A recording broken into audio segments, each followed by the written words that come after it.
Bismillahirrahmanirrahim. Assalamualaikum warahmatullahi wabarakatuh. Alhamdulillahirabbil alamin wassalatu wassalamu ala asrofil anbiya'i wal mursalin wa ala alihi wa sahbihi ajmain. Amma ba'du.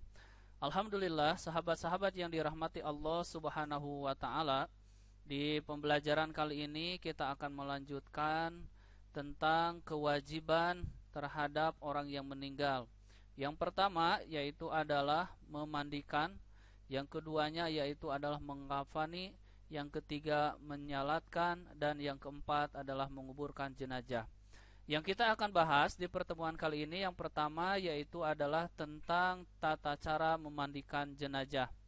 Sebelum memandikan jenazah, seorang muslim harus memperhatikan syarat-syarat ketika jenazah yang akan dimandikan.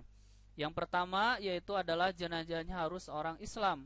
Orang non-muslim tidak mungkin dimandikan, apalagi yang berlainan akidah dengan ajaran Islam. Yang keduanya adalah memandikan seluruh tubuh atau mungkin sebagian tubuh yang dapat ditemukannya walaupun sebagian atau sedikit. Kalau ini adalah terjadi sesuatu seperti halnya kecelakaan, tenggelam, kebakaran, dan lain sebagainya, maka jenazah yang ada atau tubuh yang ada itu yang dimandikan. Yang ketiga syaratnya itu adalah jenazah tersebut bukan yang mati syahid. Bagi jenazah yang mati syahid tidak dimandikan, langsung dikuburkan, ya. Oleh sebab itu bagi orang yang meninggal karena perang membela agama Allah atau mati syahid tadi, tidak boleh dimandikan, dikafani, dan tidak disalatkan. Jadi itu 3 syarat yang harus diperhatikan ketika akan memandikan jenazah. Hal ini adalah sebagaimana di dalam sebuah hadis dikatakan, sesungguhnya Nabi Muhammad SAW tidak memandikan para korban perang Uhud dan tidak pula menyalatkan mereka. Itu jikalau ada orang yang mati syahid. Selanjutnya adalah tentang tata cara memandikan jenazah. Tata cara yang pertama adalah yang harus kita perhatikan. Yang pertama, jenazah itu ditempatkan di atas meja yang miring atau tempat yang agak tinggi supaya percikan air dari bawah itu tidak sampai ke atas mengenai jenazah. Jadi jenazah disimpan di tempat yang sudah ditentukan. Kalau di zaman sekarang di setiap DKM, di setiap masjid hampir semua memiliki tempat untuk memandikan jenazah. Yang keduanya yang harus diperhatikan adalah tempat untuk memandikan dicarikan tertutup, terlindungi.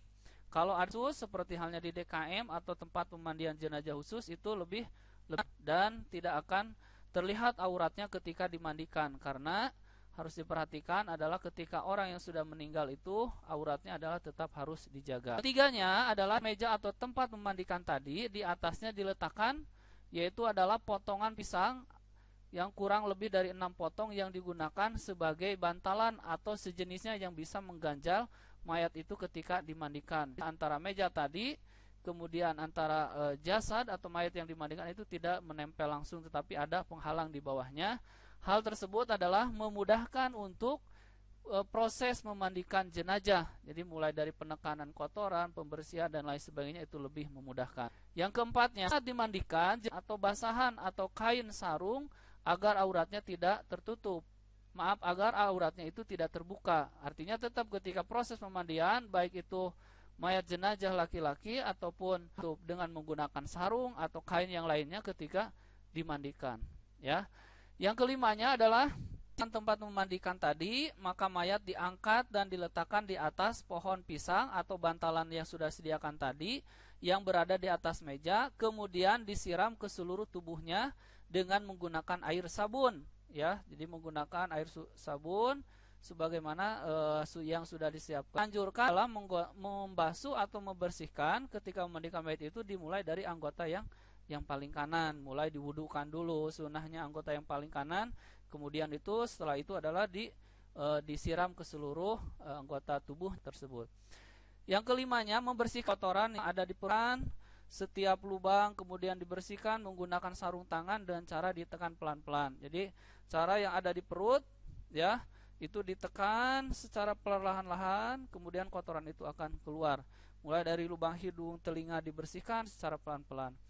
Yang ketujuhnya yaitu setelah jenazah dibersihkan dari najis dan kotoran, pada setiap lubang dengan air sabun tadi, kemudian dimandikan sebagian badan sebelah kanan terlebih dahulu, kemudian kiri. Jadi telah dibersihkan tadi lubang hidung, telinga, kotorannya ditekan, maka yang kanan dulu ya.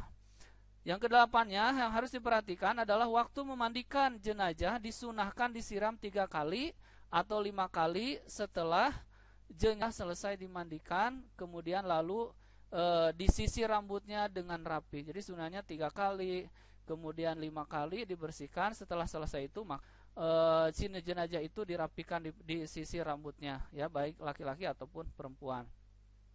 Yang kesembilan adalah setelah jenazah diwudukan, sebagaimana bisa kemudian disiram dengan air yang dicampur dengan wangi-wangian. Jadi kemudian diwudukan, maka siraman terakhir disiramnya dengan memakai wangi-wangian. Kalau di zaman Rasulullah SAW menggunakan seperti halnya adalah daunan yang atau dihancurkan yang wangi. Yang kesepuluhnya, ketika sudah selesai, maka badan jenazah dikeringkan dengan menggunakan handuk atau lap yang lainnya yang bisa mengeringkan. Yang terakhir, setelah dikeringkan tadi selesai, maka jenazah diangkat kemudian diletakkan pada kain kapan yang sudah disiapkan. Jadi itu sahabat-sahabat sekalian, urutan atau proses memandikan jenazah yang harus diperhatikan. Mudah-mudahan dengan adanya tahapan memandikan jenazah ini kita lebih memahami bahwa hal tersebut apa yang harus kita lakukan sebagai seorang muslim terhadap orang yang meninggal. Mudah-mudahan bermanfaat. Insyaallah kita akan membahas tentang masalah mengkafani jenazah. Wabarakatuh.